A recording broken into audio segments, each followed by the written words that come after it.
I was starting to say, the battle in the cars, four-wheel drive, all of them, except for Jean-Louis Schlesser, who's had all sorts of problems today in his two-wheel drive buggy.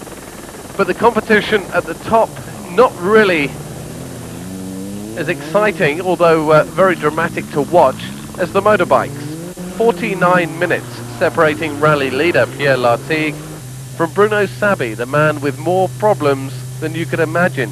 Every day something seems to go wrong for him, as Pierre Lartigue has something to eat, as he passes Jean-Pierre Fontenay. Lartigue quickest on today's stage, Fontenay second quickest. Lartigue's lead almost 50 minutes, and virtually unassailable. Mind you, that's what Ari Vatanen thought when he had radiator trouble a couple of days ago. The Finn again having radiator problems today, but he lost a 45-minute lead at the beginning of the week. And it's not inconceivable that Pierre Lartigue could do exactly the same. Bruno Sabi keeping his fingers crossed. It's not the way he would want to win a second Dakar, but that's the way it goes. Pierre Lartigue, winner last year, and aiming to do exactly the same again this year in the Citroën. La voiture a un peu souffert, mais il fallait pas baisser le rythme, il fallait clignoter seconde par seconde.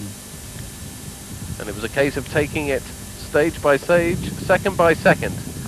An altogether familiar sight. Bruno Sabi under the bonnet, changing the water pump on his Mitsubishi.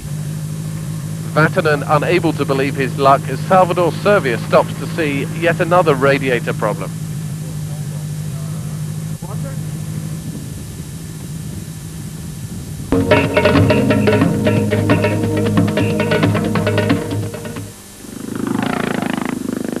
And this is getting an altogether familiar sight, one that Bruno Sabi, I imagine, would wish that we did not have to see every day.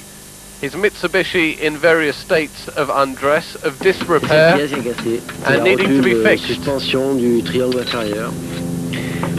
time it's steering and suspension that slowed down the Frenchman with his co-driver Dominique Suriès, just halfway into today's stage.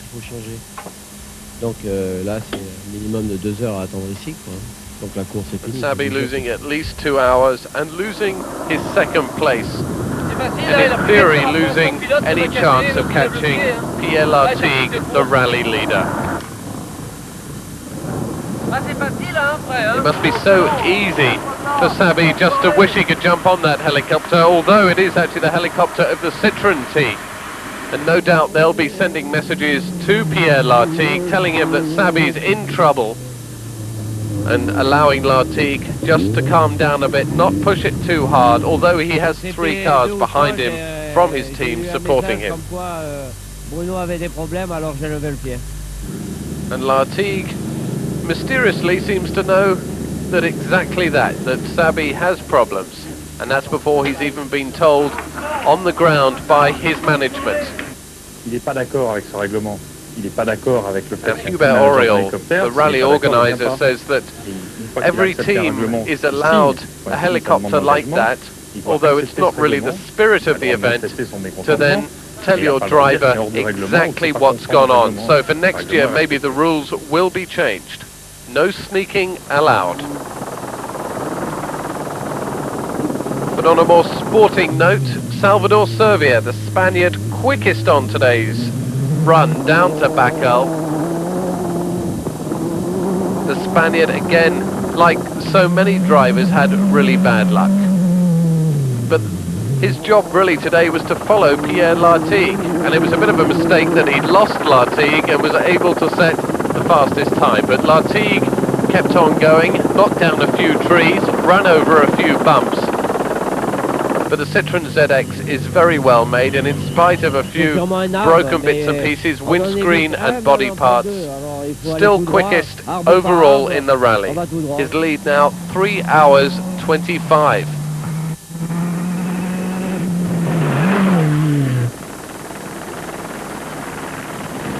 Sabi dropping to third place overall, behind Jean-Pierre Fontenay, his teammate.